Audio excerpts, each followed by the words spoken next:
Praise the Lord. இன்றைக்கான good news யோவேல் 2ஆம் அதிகாரம் 26ஆம் வசனம். என் ஜனங்கள் ஒருபோதும் வெட்கப்பட்டு போவதில்லை. நீங்க ஆண்டுடைய ஜனங்கள், ஆண்டுடைய பிள்ளைகள். நீங்க ஒருபோதும் வெட்கப்பட்டு போக மாட்டீர்கள். உடைய வேலையில வெட்கப்பட்டு போக மாட்டீர்கள். உடைய திருமண வாழ்க்கையில வெட்கப்பட்டு போக மாட்டீர்கள். சபையில வெட்கப்பட்டு போக மாட்டீர்கள். நீங்க செய்கிற தொழில வெட்கப்பட்டு போக மாட்டீர்கள். ஏன்னா கர்த்தர் உங்களை ஆசீர்வதித்திருக்கிறார். நீங்க அவருடைய பிள்ளைகளாக இருக்கிறீர்கள்.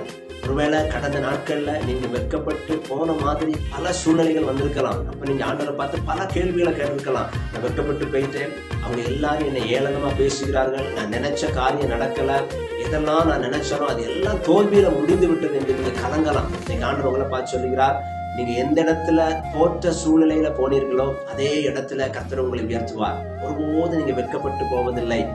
அவர்களுக்கு முன்பாக கர்த்தருடைய தலையை உயர்த்துவார். எந்த இடத்துல வெட்கப்பட்டு போயிட்டனோ நினைச்சீங்களோ அதே இடத்துல கர்த்தர் உங்களை ஆசீர்வதித்து உங்களுடைய தலையை உயர்த்துவார்.